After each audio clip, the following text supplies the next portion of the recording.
masyarakat sekalian semakin dekat kepada para ulama kita dan kepada guru-guru kita. Dan tadi juga sudah disampaikan sedikit peran atau tugas dari Majelis Ulama Indonesia. Hadirin yang dirahmati Allah, marilah kita bersama-sama dengarkan ceramah agama yang akan disampaikan oleh Ustaz Haji Ahmad Zakwan SAG. Kepada Ustaz kami silakan.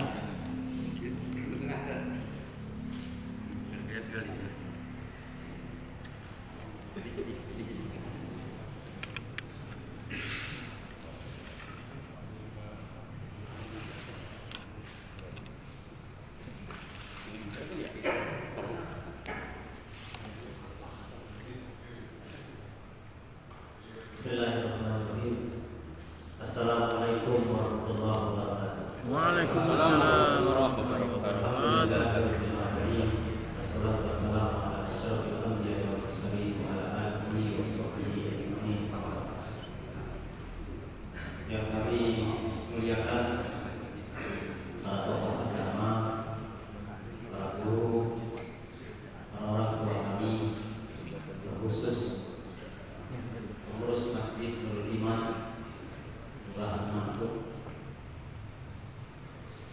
yang kami hormati Ketua Majelis Ulama Kabupaten Bangka setelah seluruh jajaran, kami hormati rekan kami Majelis Ulama Kecamatan Sumaja beserta seluruh kawan-kawannya.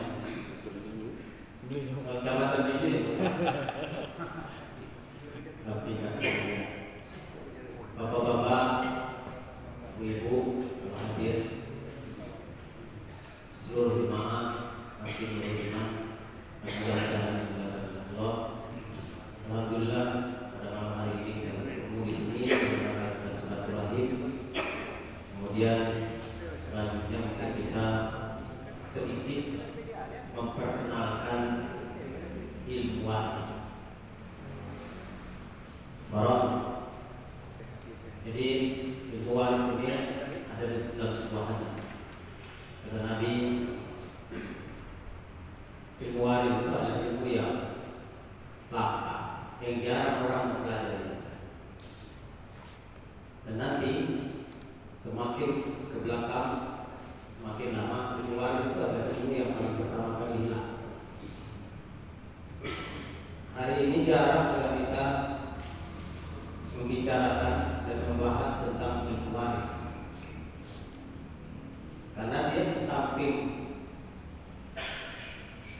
rumit, dia harus kita hitung. Di sekolah saja anak kita belajar matematika itu paling pelajaran yang paling tidak disukai. Jadi ilmu waris itu di dalam Al-Quran itu seluruh angkanya tidak ada yang bulat, mulai dari setengah, Seper-8, kemudian seper-3, per-6, 2/3. sehingga ketika diterapkan atau diajarkan kepada siswa santri sudah mulai ketika sudah melihat setengah, 1/4, 1/8, 1/3, 1/6, 2/3 sudah mulai sulit. Di dalam Al-Quran jelas dalam surat Nisa itu dijelaskan tentang pembagian harta warisan itu sudah dipastikan. Jadi kita tidak bisa lagi ngarang-ngarang, karena angkanya sudah jelas. Siapa dapat berapa, siapa dapat berapa, siapa dapat berapa.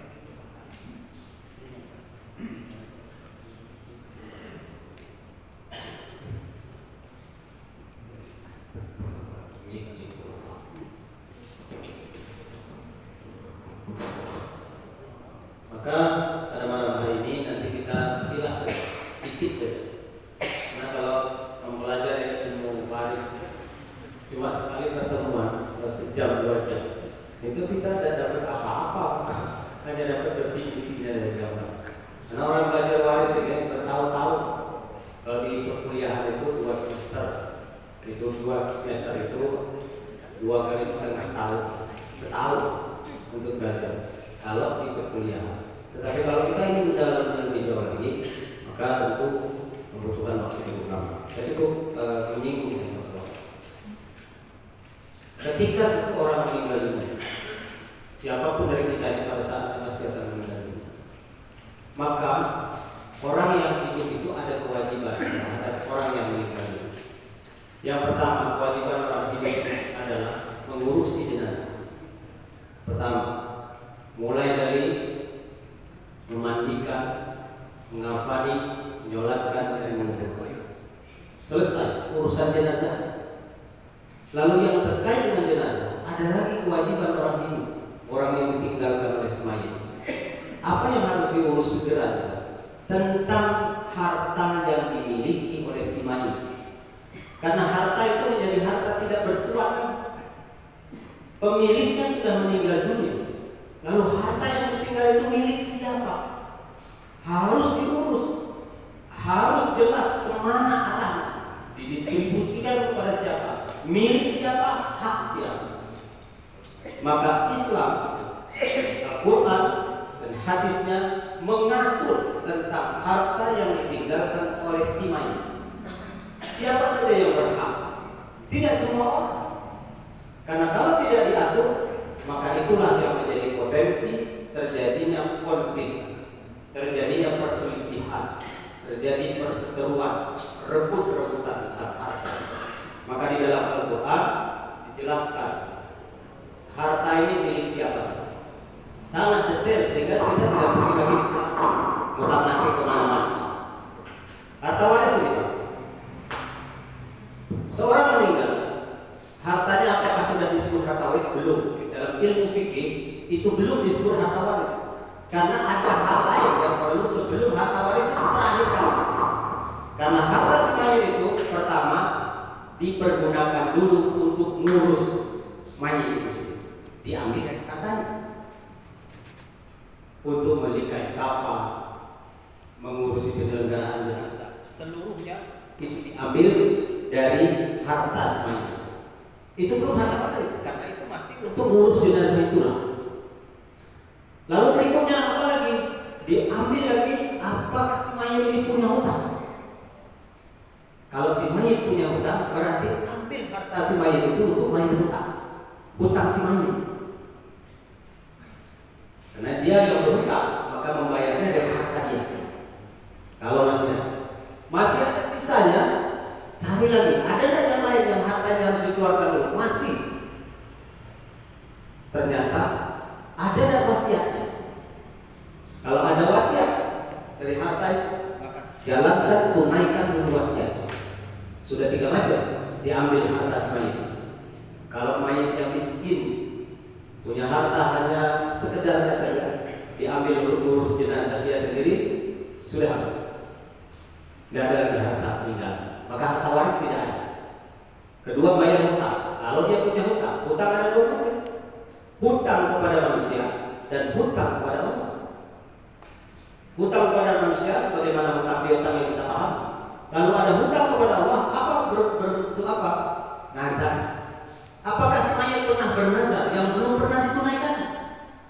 Itu hutang si mayit kepada Allah Subhanahu wa taala. Harus dibayar karena hutang kepada Allah.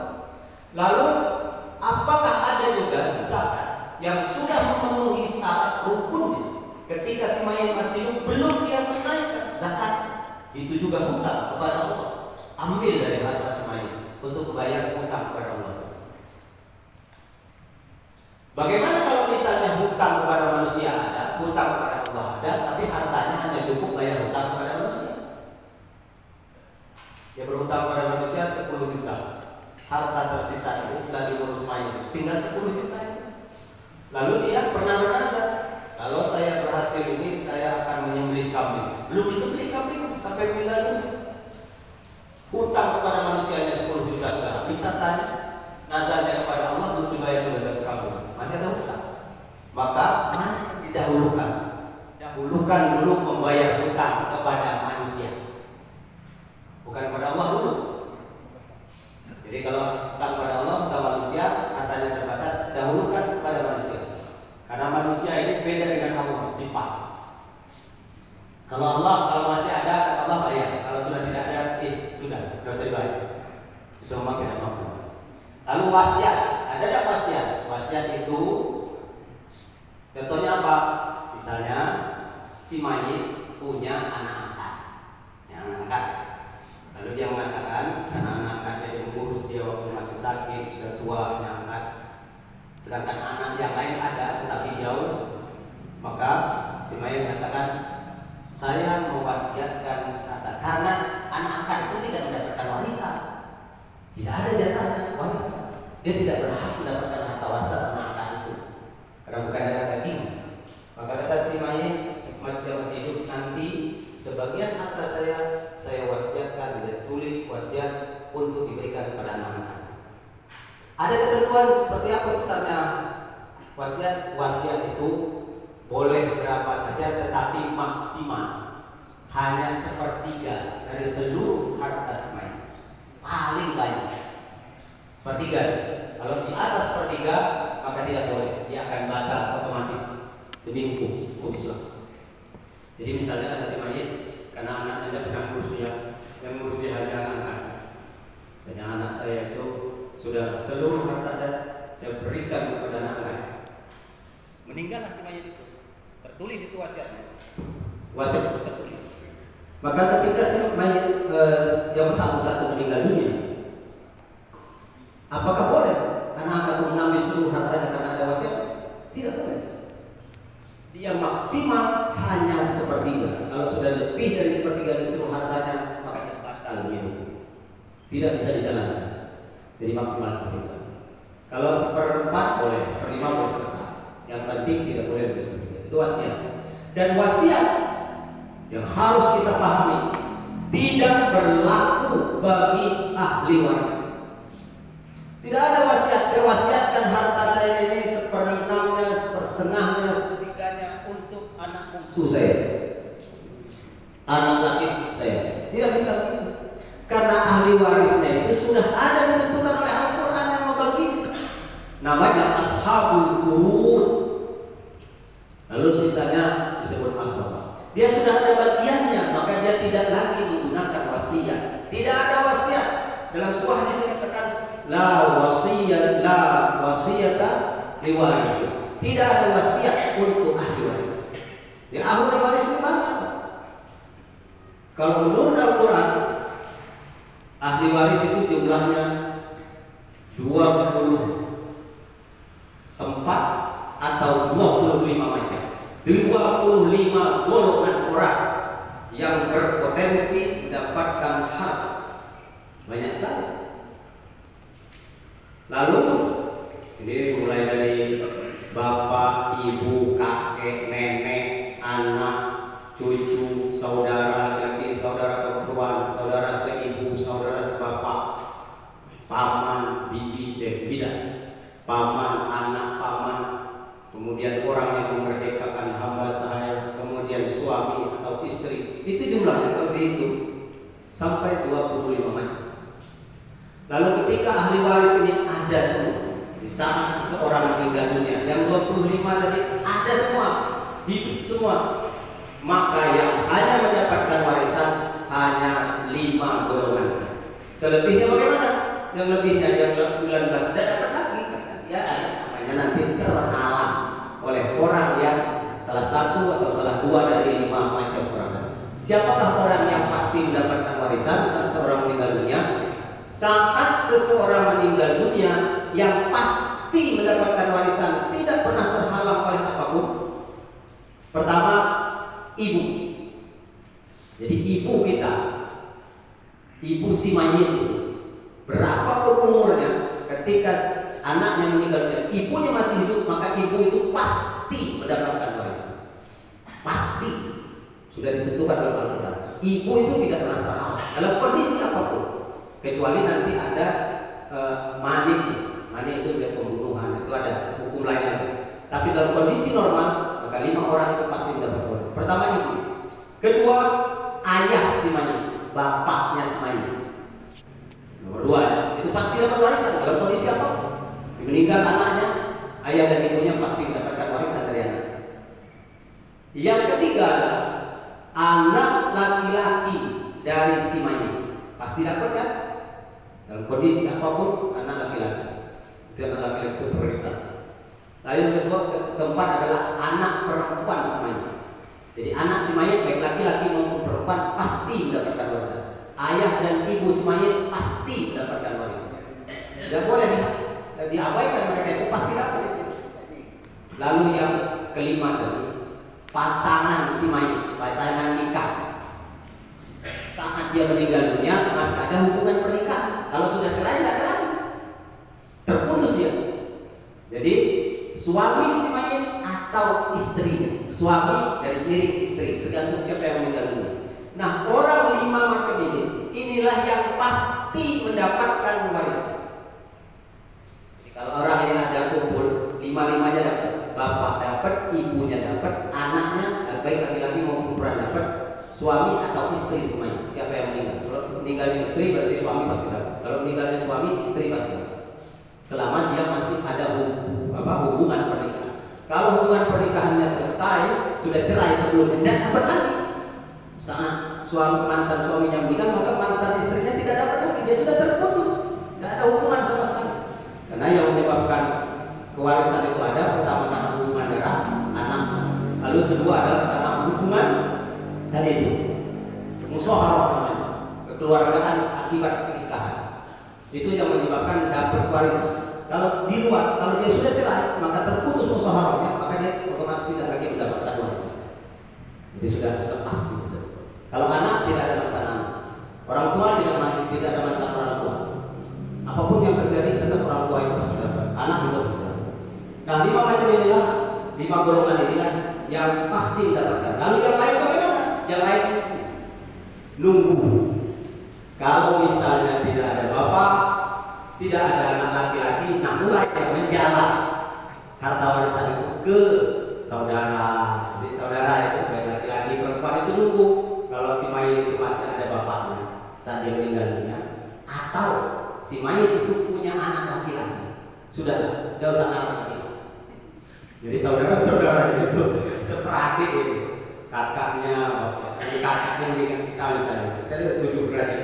Mereka kakak itu kayu, wah itu meninggal, kita dapat dari kakak. Nah, ketika kakak atau saudara kita itu mempunyai anak laki-laki, 1 orang sudah, tidak usah harap. Harta itu berakhir, ya kan laki-laki selesai, tidak usah harap. Kadang-kadang orang lagi bertanya, kami dapat abang kami meninggal, ayo miliar harta. Dia ada laki tidak ada, tidak ada laki lagi. Nah, mustahil dapat itu karena dia ada laki-lakinya, karena kita saudara.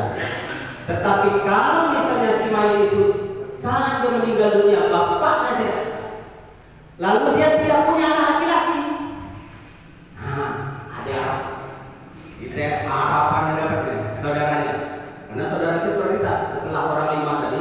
Kalau tidak ada anak atau tidak ada bapak saat mayit itu meninggal, maka otomatis hartanya berpeluang untuk mengalir ke saudara.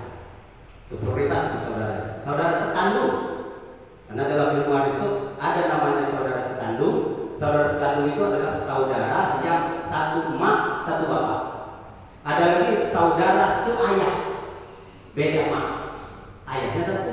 Ada saudara seibu, beda bapak. Itu lain lagi, urutannya di bawah. Sudah semakin kecil itu harapannya. Nah, saudara-saudara tadi itu, kalau bapak tidak ada atau anak laki-laki tidak ada, sehingga orang yang biasanya mengerti pembagian waris itu, ketika dia punya anak, hanya anak perempuan, dia pasti ingin punya anak lagi sampai ketemu anak laki-laki. Mengapa? Karena seberapapun hartanya, seberapapun perempuannya, hartanya ada sisa, berpeluang mengalir ke orang lain. Ada orang kan? Hingga anaknya sudah 7 perempuan semua, anak bini kali itu. Dia berpikir, harta banyak, kita punya adik tunggu, kita cari anak lagi sampai ketemu laki. Nomor 8 lahirlah perempuan. Masya Allah. Tidak habis-habis itu harta. Ya, terima kasih. Belum habis juga hartanya. Maka tetap menunggu ketika setelah laki-laki ke-9, alhamdulillah.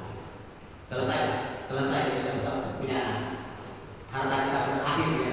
Kalau kita meninggal dunia, jangan lari kemana-mana kalau ada laki. Karena anak laki-laki itu akan menghalang semua ahli waris di luar orang 5. Jadi saudara, paman, apa itu segala macam sudah terhalang. Atau bapaknya di situ.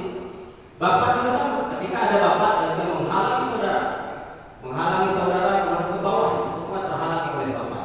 Bapak dan anak laki-laki itu bisa menghalangi semua ahli waris di luar orang 5 yang pasti dapat. Itu ya. Baik, bapak sekalian, ini sampai di situ 5 aja. Maka ketika ada seseorang meninggal dunia harus didata. Jadi jangan cepat-cepat datang ke kawan atau datang ke Ustaz Afrizal. Ustaz, orang tua kami lagi kami anak-anak, tolong bagi Ustaz, berapa hartanya? 300 juta. Kami adik-beradik ulama laki perempuan. Dia tidak mikir si mayat itu ada apa? Atoknya itu. Dia tidak mikir atoknya itu. Pokoknya cepat bagi kami itu. Tidak didatanya atoknya itu. Ustaz Afrizal sekali bagi itu. Kami anak-anak lagi itu. Dia tidak mikir atoknya itu. Bapaknya dia itu bapaknya dia. Atoknya dari sebelah bapaknya meninggal. Bapaknya dari bapak dia, maka atok mereka dari sebelah bapaknya masih harus dihitung. Dia dapat, dia berhak karena si mayat itu bapaknya kan pasti dapat kan. Dan ibunya juga dihitung. Nekanya tidak atau kalian tidak hakikatnya atau habis itu tidak terkait semua. Ini nek sama atau itu berhak dia. Mulai dari kita hitung bagiannya. Siapa? Oh berarti bapak si mayat, ibu si mayat terdata semuanya. Kalau bapaknya masih ada dan si mayat ini atau kalian tidak lagi, boleh. Neka dari sebelah bapak itu yang meninggal dia ada, dia lagi, aman. Jika anak laki bini, nah selesai. Nah itu aman itu pak. Bapak ibunya sudah tidak ada lagi, anaknya kebetulan ada laki ada anak bini tidak. Hanya situlah anaknya dan situlah. Bagilah legalnya ke anak laki dan bini. Dengan ketentuan di zakari ismu hazil unsaya. Jadi anak perempuan itu bulannya babaknya adalah 1 kali. Kalian anak laki-laki dapatnya 2 kali bagian anak perempuan. Ketentuan begitu. Bagi rata anak laki-laki sekian, nanti anak perempuan itu setengah dari anak laki-laki. Itu sudah ada ketentuan. Baik, Bapak Ibu sekalian, sekarang kalau seorang meninggal dunia, ini harus dipahami dulu. Bagi-baginya kelak dulu, hartanya diperjelas. Diperjelas itu maksudnya ketika seseorang meninggal, suami atau istri,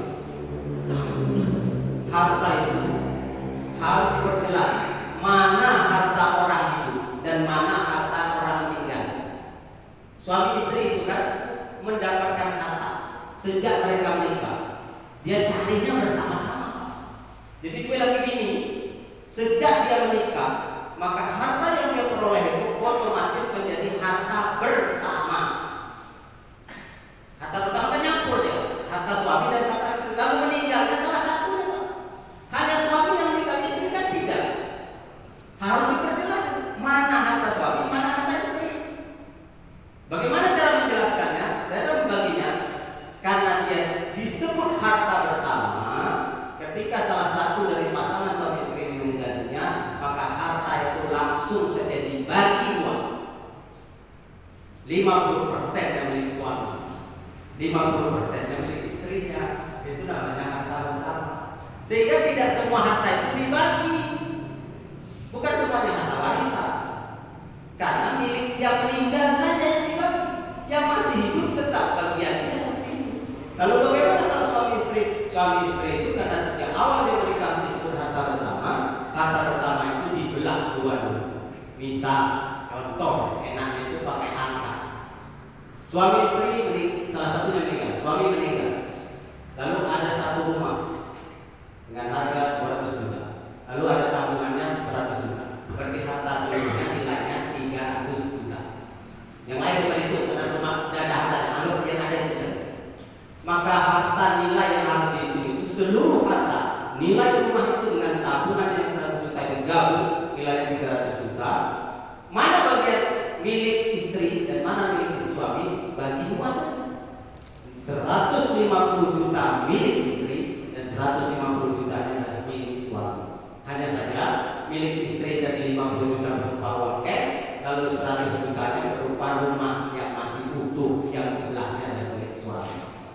Lalu mana yang disebut harta yang ditinggalkan oleh si mayit? Yang 150 juta. 150 jutanya masih milik istrinya. Lalu dari 150 juta itulah yang dikurangi untuk biaya urus jenazah, dikurangi biaya bayar hutang si mayit, dikurangi biaya untuk wasiat kalau ada jenazah dan segala macam. Lalu sisanya berapa? Sisanya tinggal 120 juta. Itulah harta warisan. Dari harta warisan itu istrinya masih dapat. Kalau yang setengah itu bukan harta warisan, itu memang harta milik penuh si istri. Oleh sebab itulah yang perlu dipahami, banyak orang ketika seseorang meninggal, emaknya meninggal atau bapaknya meninggal, dia baru mau bagi harta warisan. Itulah awal dari permasalahannya akad hidup. Saat suami meninggal, ibunya masih, istrinya masih, maka tidak dilakukan pembagian warisan dengan alasan karena ibunya masih. Padahal itu salah, karena harta itu bisa berubah dengan perjalanan waktu, bisa bertambah, bisa berkurang. Semestinya saat suami istri meninggal dunia tidak terlalu lama dari masa meninggal, segera dihitung mana harta yang meninggal, mana harta yang masih hidup. Karena belum tentu kelak maginya anti maklah meninggal, kan bunyinya begitu seringnya. Atau kelak maginya anti bapak meninggal. Tidak meninggal bapak, anaknya justru meninggal duluan. Karena kan kita tidak tahu pak umur ini. Tidak mesti orang tua kita itu pasti meninggal duluan, antrian tidak ada begitu. Ditunggu-tunggu 90 tahun sudah meninggal. Ya anaknya umurnya sudah 67 meninggal duluan. Harta warisnya belum dibagi, sedangkan ini yang meninggal harus dibagi hartanya kepada cucunya, kepada anaknya ini. Sementara harta itu masih ada yang di sana yang belum dibagi, Pak. Harta ibunya yang sudah meninggal dulu itu 10 tahun yang silam masih belum dibagi, dibawa oleh bapak itu. Alasan bapak tidak membagikannya karena dia masih hidup. Lalu anaknya ini nunggu harta warisan yang ibu dulu itu menikah pula dengan orang lain bapak itu kan jadi masalahnya bertumpuk-tumpuk. Hartanya sudah sebagian jelas lagi, ada sudah dibuang sebagian punya makhluk. Oleh sebab itulah biasanya anak-anak itu dia akan mempersulit bapaknya untuk menikah gara-gara harta warisan itu belum dibagi. Itu alasan karena itu larang bapak jadi lagi itu, karena harta yang dibawa bapak itu ada harta mak kami yang belum dibagi. Kalau dia nikah dengan orang lain, bisa campur hartanya, susah untungnya. Maka segera kalau ada seorang meninggal dunia segera dihitung. Kalau belumlah dibagi secara real, cukup di atas catatan yang jelas, sehingga harta ini tidak berpindah tangan, tidak berkembang dan tidak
penuh miliknya, tidak bercampur dengan harta warisan peninggalan dan begitu. Itu pertama. Jadi usah khawatir. Karena khawatirnya Pak, kalau tidak dibagikan, berpeluang seseorang memakan harta orang lain secara batil. Di dalam Al-Quran itu dilarang. Wala taqulu amwalakum bainakum bil batil. Salah satunya adalah memakan harta warisan yang belum dibagikan, sementara seharusnya sudah menjadi milik orang lain. Itu menjadi tidak halal. Kalau sudah tidak halal, dia tidak ada berkah. Yang sudah habis, sudah punah, sudah sirna. Maka segera dibagikan. Baik, sekalian. Sampai di situ belum maki-maki kita. Baru tentang ini saja. Bagaimana seharusnya posisi harta itu diperjelas dulu. Tadi segera bagikan. Baru setelah itu, setelah jelas mana harta suami, mana harta istri, setelah dibagi dua tadi itu karena harta bersama, barulah kita mendata siapa ahli waris yang harus dibagikan. Si istri, kalau suaminya meninggal pasti mendapatkan warisan. Istri itu kemungkinan dapat warisannya dua macam. Kalau dia tidak dapat seperempat, dia dapat seperdelapan. Itu saja. Istri itu bagian yang menurut Al-Quran. Kalau tidak seperempat, seperdelapan.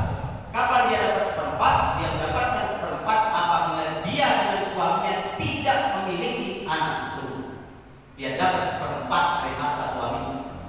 Tetapi kalau misalnya suami istri itu memiliki keturunan baik laki-laki maupun perempuan, maka istri itu hanya akan mendapatkan seperdelapan. Sudah, itu saja. Berapa banyak istri? Tergantung. Punya anak tak? Kalau punya anak, berarti dia dapat seperempat dari harta suami yang sudah meninggal. Kalau misalnya dia tidak punya anak, dia dapat seperempat. Kalau punya anak, dia seperempat.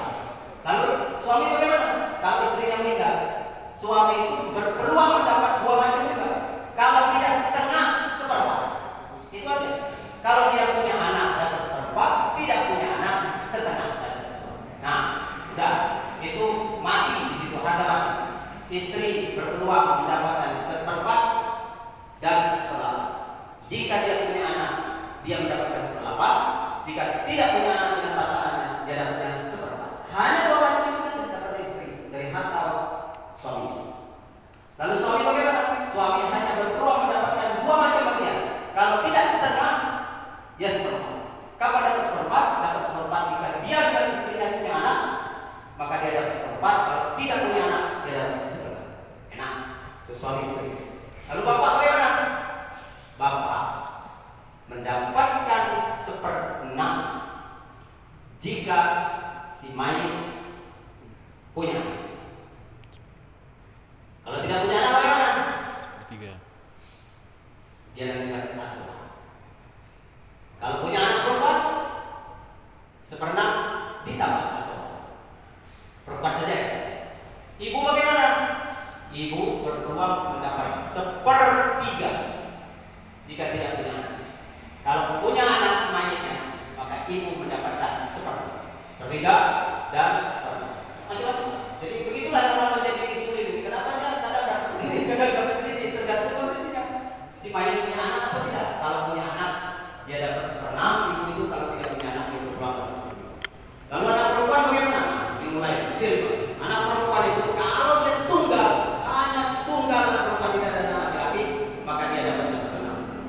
Kalau dia jumlah anak perempuan, tidak ada anak laki-lakinya, lebih dari satu, dua ke atas, sampai 10 pun anak perempuan, jatahnya hanya 2/3. Tapi kalau anak perempuan cuma satu-satunya semata-mata, namanya anak tunggal perempuan, dia otomatis mendapat setengah dari harta perempuan.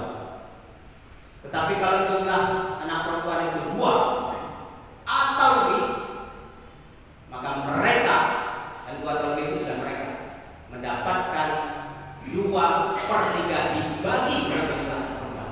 Kalau anak perempuannya 2/3 berarti masing-masing sepertiga. Kalau jumlahnya 3 orang, berarti 2/3 dibagi 3. Kalau jumlah anak perempuannya 10 orang, tidak ada anak laki-laki ya, ini tidak ada anak laki-laki, maka 2/3 dibagi 10. Itu anak perempuan itu kalau dia tunggal, dia dapatnya setengah. Kalau dia banyak 2 atau lebih, maka dia dapatnya 2/3. Bagaimana kalau ada anak laki-laki bersamanya? Nah ini, kalau ada anak perempuan, lalu ada anak laki-laki dia bergabung, ada anak laki-laki dan perempuan bersama-sama,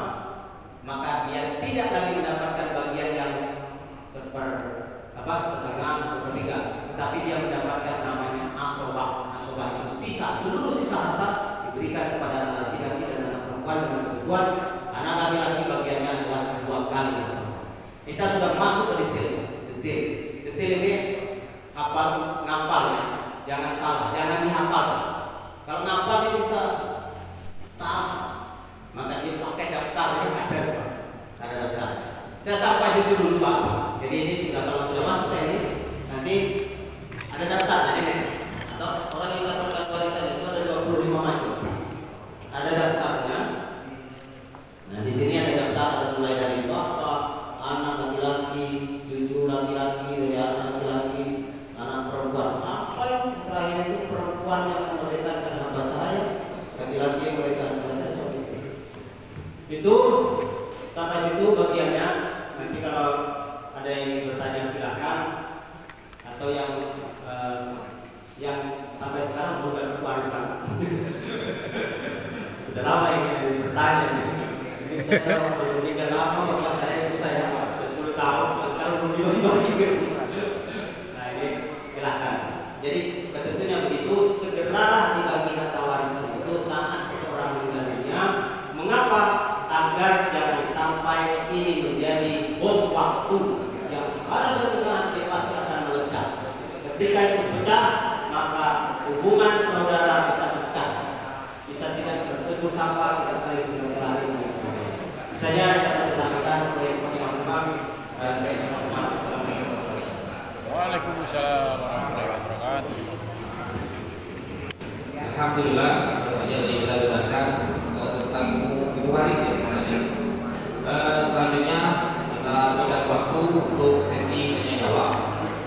Mumpung ketemu pakarnya, jadi kalau masih ada undang-undang mungkin yang mau ditanyakan berkenaan dengan ibu waris tadi atau warisnya belum dapat ya Mas saja belum dibagi. Dan silakan ditanya.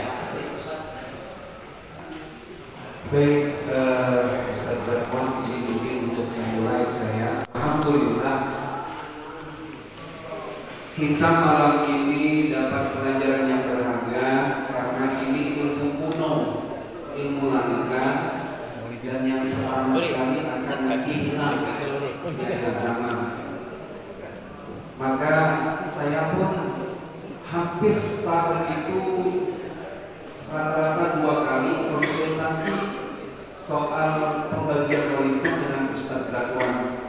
Yang terakhir ketika keluarga korban Lion minta bagi dengan saya, tapi karena jumlah uangnya itu miliaran, mereka langsung diurus oleh pengacara advokat khusus pengadaan dari Yogyakarta karena duitnya itu miliaran. Dan berani saya ini Ustadz karena mungkin di luar itu, dan tolong jelaskan kepada kami.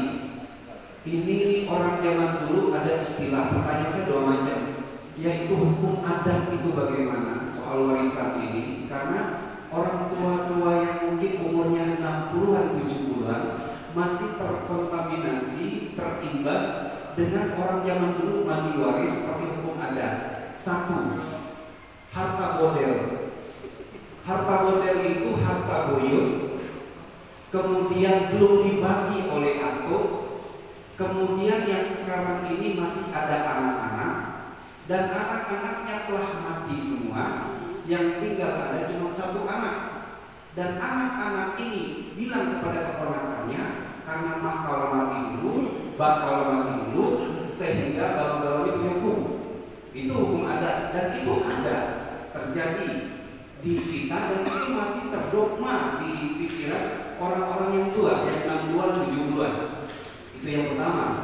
Yang kedua, bagaimana hukum adat dan masih dilakukan oleh masyarakat selain setinggal di badan. Ketika rumah tangga itu terjadi perselisihan antara suami dan istri, apakah penyebabnya? Kemudian istrinya ini keluar dari rumah. Kata suaminya, kau turun dari rumah selain setinggal badan, nggak bawa pola, kosong lompong. Bininya juga sudah ngebantuin, iya apa jadi dewek. Akhirnya 2 itu terjadi, dan ini masih ada dipraktekkan oleh masyarakat sebagian kecil. Nah, yang muda-muda ini karena banyak dengar, banyak nyimak, banyak ikut pengajian, ada sedikit masukan-masukan dari ilmu farbit ini. Jadi tolong Ustaz jelaskan yang 2 macam itu, sehingga ini ada perwakilan dari masjid masyarakatnya yang punya permasalahan seperti itu akan menemui ketua masjidnya, akan menemui ketua suramnya. Mak, Pak Haji, tolong kami ini. Jadi tolong dipecahkan pasti. Dan ini bisa mengkelirkan dan mencerahkan kami yang ada di sini. Terima kasih.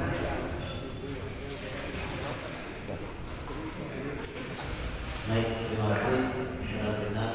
Jadi pembagian warisan itu sudah diatur oleh Al-Quran dengan ketentuan yang pembagiannya pun bahkan angkanya itu oleh Allah sudah ditentukan.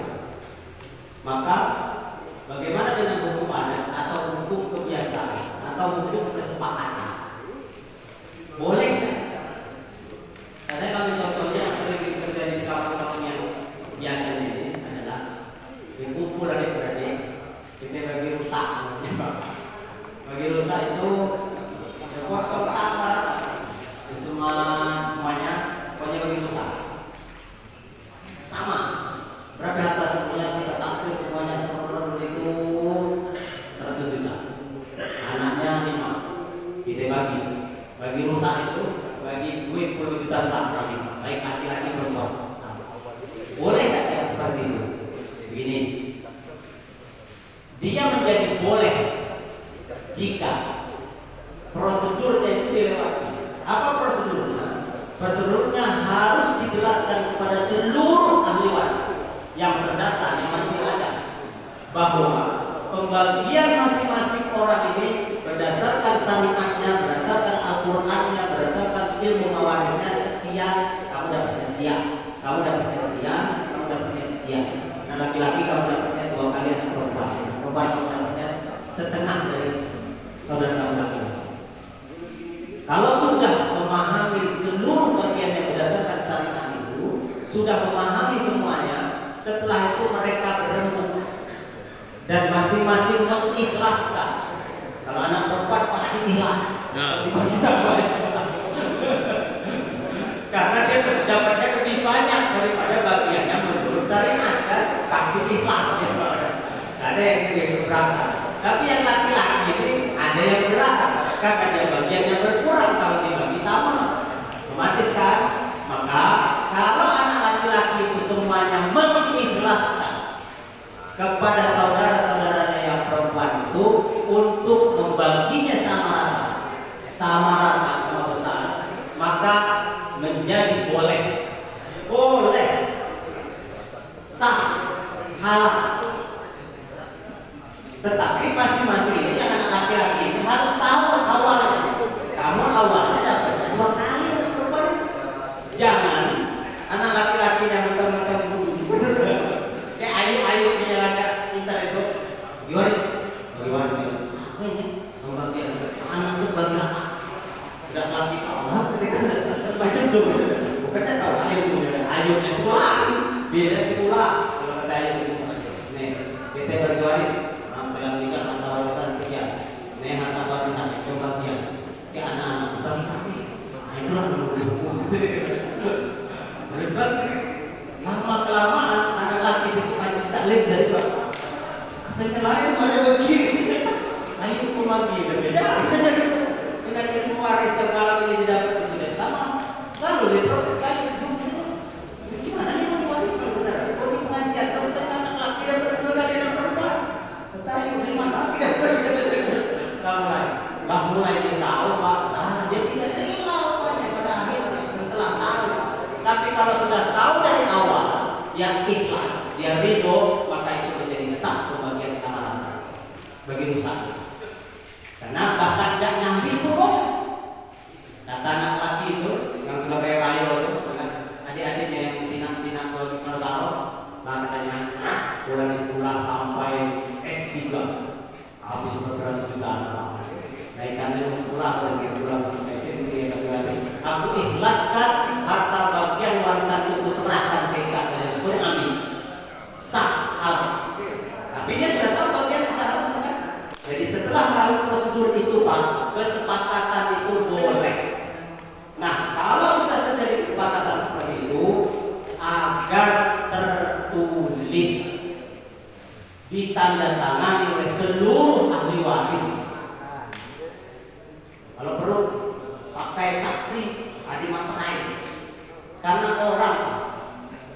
dengan perjalanan waktu.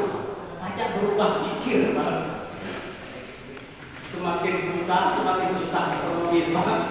Tadi kesepakatan bersama tadi tidak tertulis. Lah lama 10 tahun di timur air juga semakin kayu, dia semakin saro kan dari yang laki tadi. Dulu kesepakatan hanya diomongin ketak, Pak.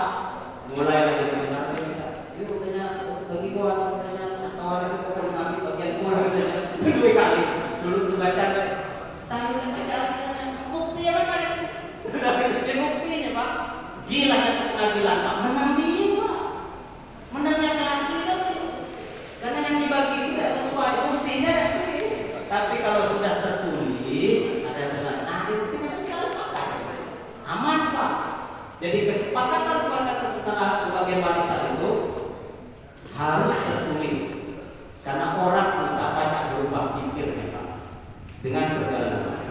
Jadi kalau saya berkaitan dengan hukum adat tadi itu, jika seluruh ahli waris itu sudah sepakat dengan pembagian sesuai yang disepakati tadi itu, setelah mereka mengetahui bagiannya masing-masing sesuai syariatnya dan dia ridho dan ikhlas untuk membagikan sesuai kesepakatan, baik kesepakatan adat maupun kesepakatan apa saja, maka sah sehingga tidak terjadi konflik. Intinya, Pak, pembagian warisan itu jangan sampai menimbulkan konflik.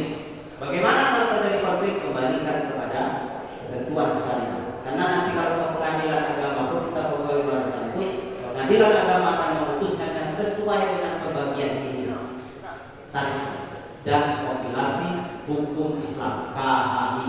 Itu dasar. Itu didiskusi oleh pengadilan sesuai ketentuan syariat. Lalu misal anak laki-laki dikir, anak perempuan dikir.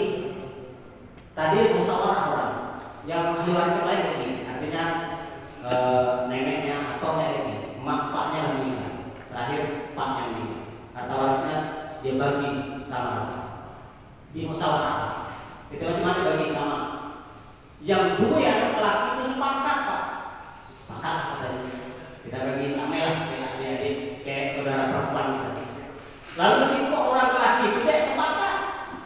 Kuda nak katanya seorang itu, iya kalau kuda dia kan sepakat katanya. Kuda tetap bagian dua kali katanya. Maka jika terjadi seperti itu, untuk yang tidak sepakat diberikan bagiannya sesuai pembagian warisan syariat.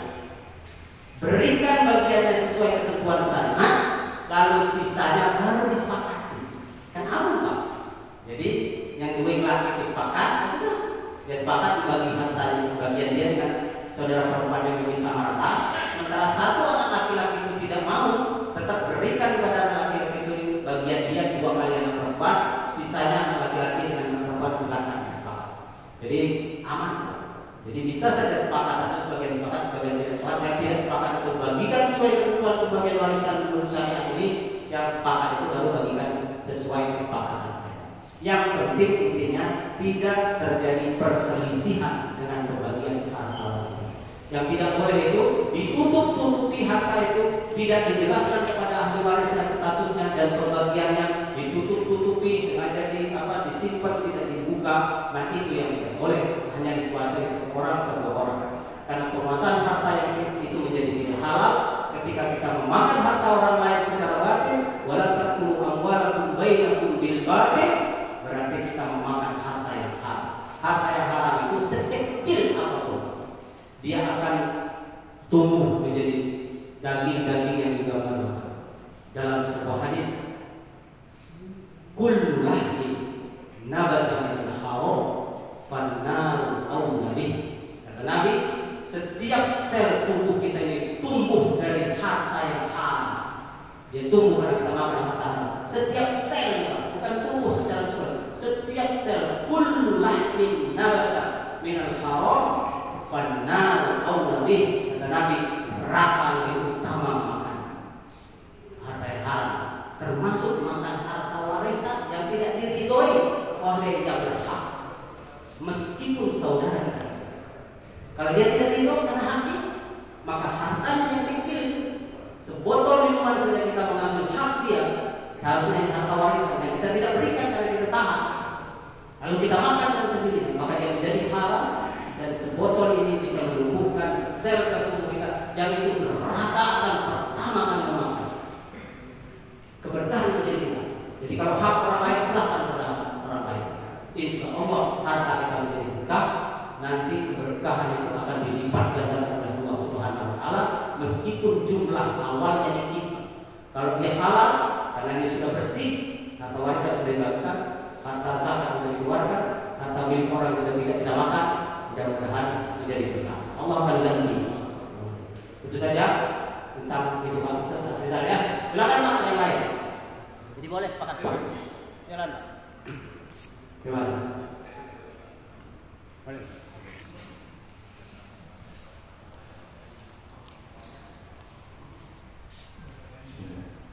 Assalamualaikum warahmatullahi wabarakatuh. Waalaikumsalam. Jadi Mas Aris memang sudah pernah kami ngobrolnya bahas, tapi karena kita sedikit mudah belajar jadi kami tidak tahu terang satu nama. Ya. Saya nanya masalah bukan masalah harta waris tapi bukan waris. Pak Ustadz namanya kalau mainnya ada kalau saya ini pernah minjem duit misalnya 20.000 di tahun 97.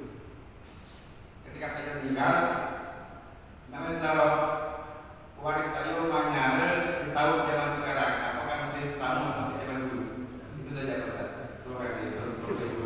Rencana ninggal kapan, Mbak? Boleh kalau yang Kalau istri 4 kan, suami mati.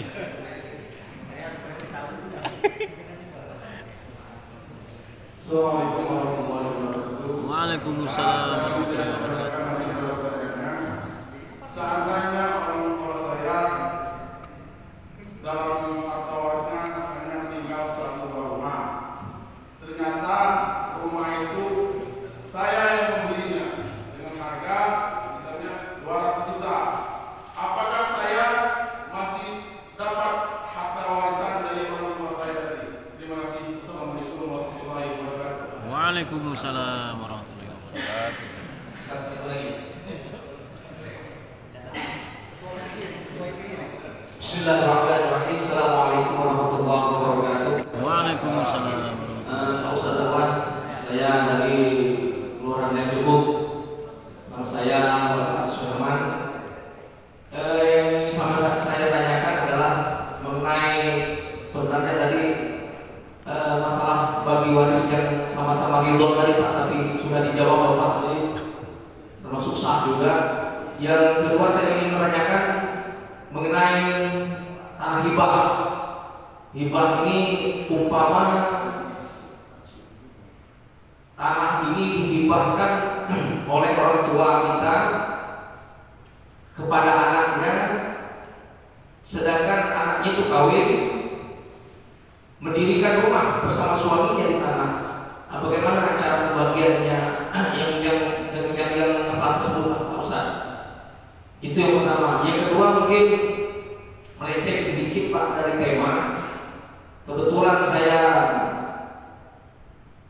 Ketua Ikatan Persaudaraan Haji Indonesia Kepulauan Belitung, dan juga saya mungkin agak lebih tahu dikit mengenai Bapak, yaitu Bapak ini kalau tidak salah kasih dan umroh haji dan umroh di Kementerian Agama Kabupaten Bangka, benar Pak ya? Mantan. Oh, tapi mungkin sedikit banyak Bapak mengetahui mengenai keberangkatan haji kita Pak. Mungkin Bapak dapat info atau bagaimana. Itu yang kedua. Yang ketiga,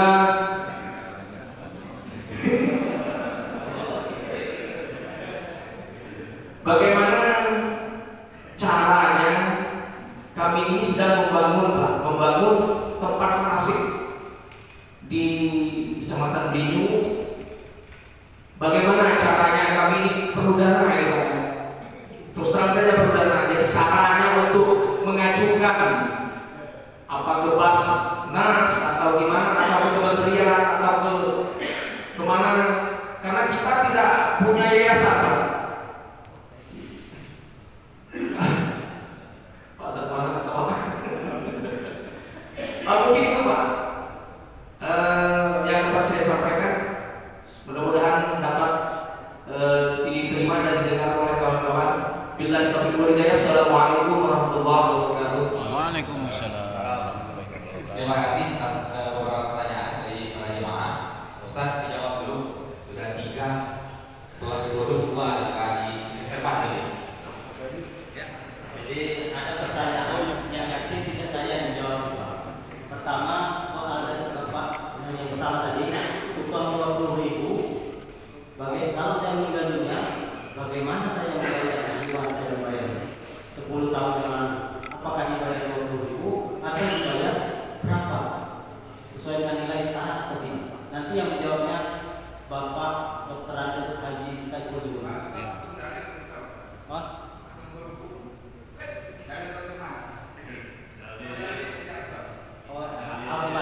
nilai-nilai yang seperti itu.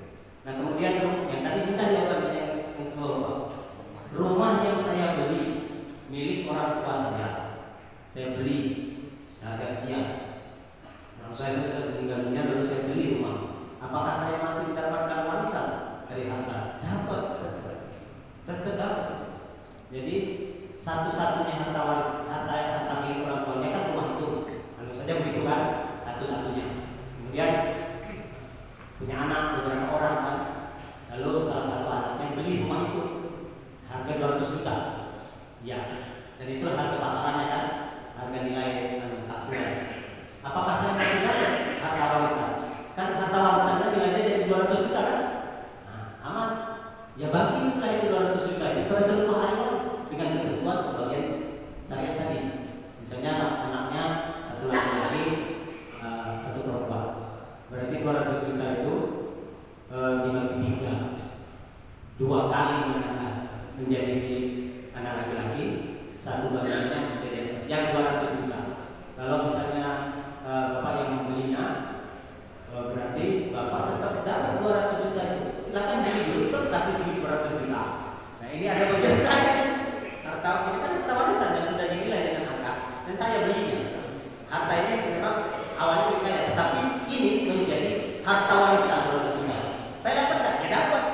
Berapa bagian saya sesuai ketentuan syariat? Berapa? Lizakari mislu hasil unsayain. Kalau dia laki-laki semua sama rata. Kalau 2 anak laki berarti anak laki yang satu dapat 100 juta, saya dapat 100 juta. Jadi sama gitu. Itu banyak. Jadi tetap rasa. Nah ini pernah terjadi pada keluarga ini. Ya. Ada sebagai kelompok agama karena kebetulan rumah itu dibeli oleh ayah saya sendiri. Katanya bahwa ayah saya tidak dapat lagi harta warisan. Dia sudah di rumah ini. Rugi kan? Tapi saya tidak bahwa ayah saya tidak dapat. Saya setuju. Saya dapat Pak bagian dari orang tua saya ini. Jadi bagaimana saya tidak merantau pun saya bagi. Bagaimana saya tidak merantau. Jadi posisinya yang membeli itu tetap dapat dari situ. Kalau dibagi lapis Pak. Lapis. Lapis. Ini yang susah. Yang dulu kalau tadi siapa ini? Betul. Jadi begini. Tanya ke ayahnya itu. Ayahnya belum dapat apa-apa kan berarti dia. Dia kan membeli dulu itu. Membeli dia belum dapat. Dia dapat rumah itu karena dia beli kan. Bukan karena berdasarkan warisan. Seharusnya harga yang 200 juta itu dia dapat dari 200 juta itu. Berapa bagiannya? Kalau misalnya bagian dari situ 50 juta, maka dia mengambil 50 juta lagi sebagai bagian warisannya. Itu ya. Seperti itu posisinya yang benar. Ingat. Dia harus dapat. Lalu bagaimana hartanya? Belum. Sudah habis. Datang aja itu kemana? Sebenarnya itu dapat dulu. Tapi duit habis. Ayo ikhlas dah. Ikhlas tapi duit habis lagi. Aman.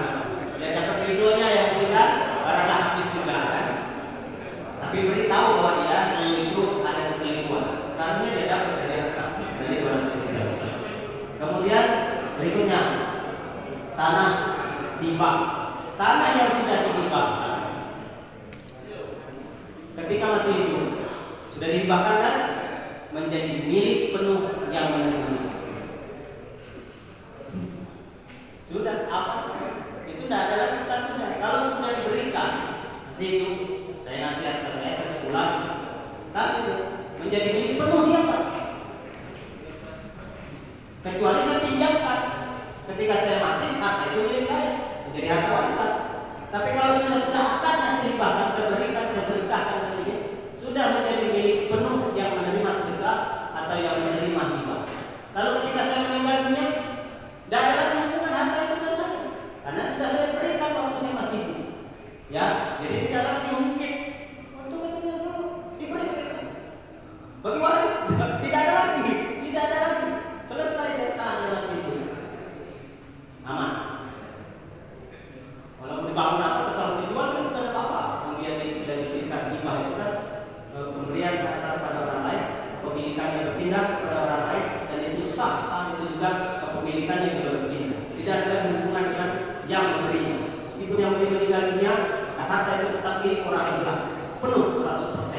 bukan lagi milik yang memberi. Kecuali akad itu kan pinjam dia, kamu harus kembalikan. Ketika saya meninggal dunia, maka itu menjadi milik saya dan itu adalah harta warisan yang harus dibagikan kepada ahli waris. Ya. Kemudian masalah haji, hanya haji kan? Haji sampai hari ini belum ada kepastian dari pemerintah Arab Saudi apakah jemaah haji dari Indonesia atau dari seluruh dunia tahun 2022 pasti berangkat. Karena keputusan akhirnya ada di pemerintah Arab Saudi. Pemerintah kita pun kalau ditanya belum bisa menjawab. Menteri Agama pun kalau ditanya belum bisa menjawab. Berarti berangkat atau tidak pasti. Kita tunggu pemerintah Arab Saudi. Kata pemerintah Arab Saudi dibuka dengan tentuan ABCD, kita berangkat. Kalau kata pemerintah Arab Saudi, kami belum menerima jemaah haji dari seluruh dunia. Kami masih tutup kota Mekah untuk ibadah. Tidak bisa apa. Kita tunggu saja. Berdoa, umroh pun belum dibuka untuk Indonesia. Baru nota diplomatik dari kedutaan besar Saudi di Jakarta bulan November yang lalu bahwa nota diplomatiknya bunyinya pemerintah Arab Saudi membuka dan akan menerima jemaah umroh Indonesia, tetapi teknisnya belum dibicarakan sampai hari ini. Teknis keberangkatan, artinya kita berangkat juga jemaah umroh sampai Arab, karena dia harus dibicarakan dulu ABCD syarat-syarat ketentuan untuk masuk Arab Saudi di sekitar. Sampai sekarang belum ada tertulis MOU untuk pemerintah kita dengan pemerintah Arab Saudi tentang teknis keberangkatan jemaah umroh, apalagi haji belum dijalankan sekarang. Kemudian tadi itu untuk membangun manasik haji itu tidak punya yayasan, bagaimana caranya berbicara kepada pengusaha-pengusaha TI yang ada di Indo ini. Ceramah itu dengan dalil ayat surah Baqarah ayat 291 itu, masalul ladzina yunfiquna amwalahum fi sabilillah kamasalil habbatin ambatat sama'an. Ceramah itu para pemilik TI, pengusaha ini, orang yang sedekah di dalam Allah itu dilipat gandakan 7 kali sampai 700 kali lipat.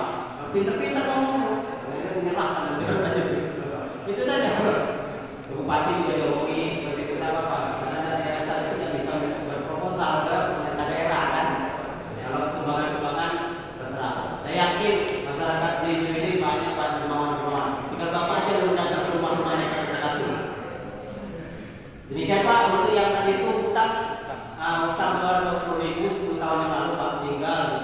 Bagaimana bayarnya? Apakah tetap 20.000 atau dia nilainya jadi 2 juta sekarang?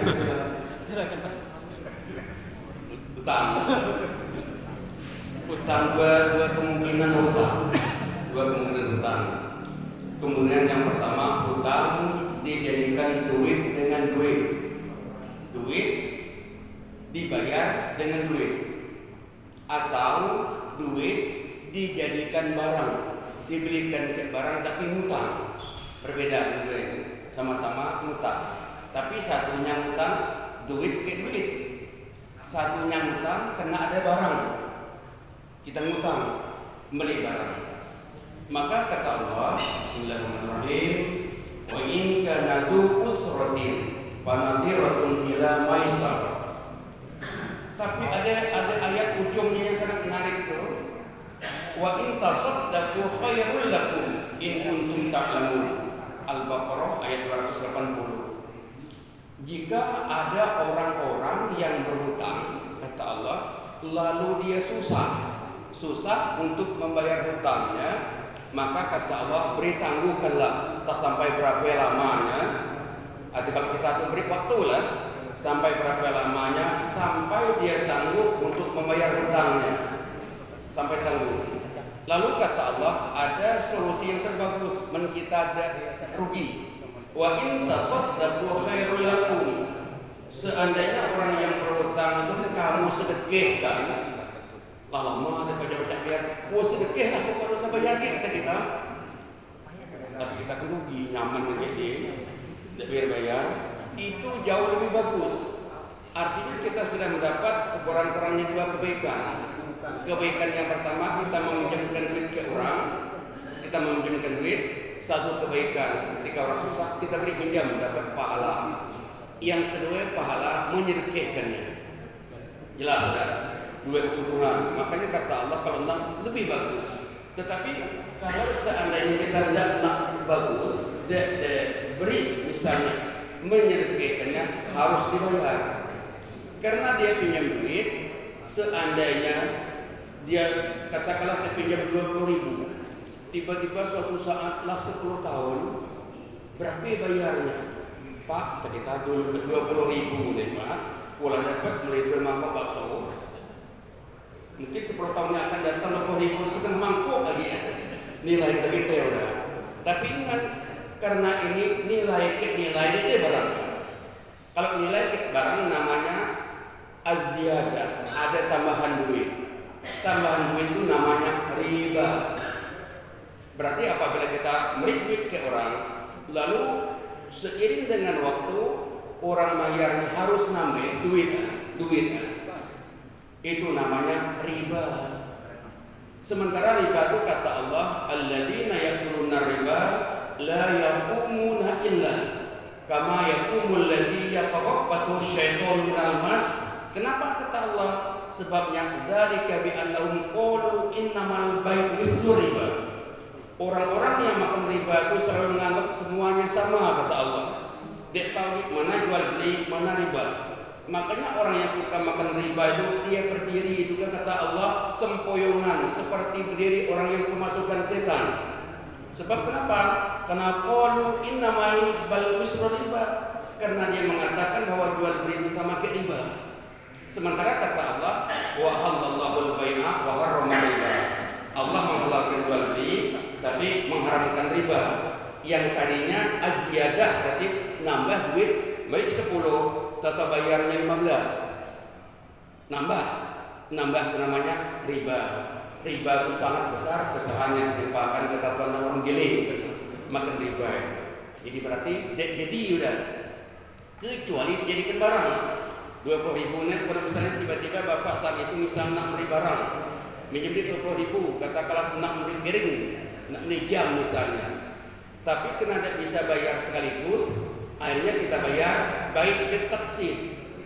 Jual beli kalau kita tuh non cash atau kredit.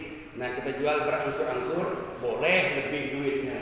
Namanya kita tuh bukan jual duit tapi jual barang. Kalau kita jual barang, maka siapapun berhak mendapat untung dari jual barang itu. Artinya nanti duit pajak tadinya 15, 20 pajak jadi 30 kalau kita jual barang seiring dengan waktu kena kredit. Tetapi kalau tidak dengan barang namanya tadi riba. Berarti bayarnya 20, 10 tahun yang akan datang tetaplah 20 dolar. Yang ditambah kena nilai yang kita pakai nilai duit. Nilai duitnya 20, ya 20 yang ditambah lagi. Kira-kira demikian lah. Allah SWT. Mungkin itu yang ditanya. Alhamdulillah para jemaah, Allah hari sudah menjejak pukul 21 dan 47 yang di depan 21:15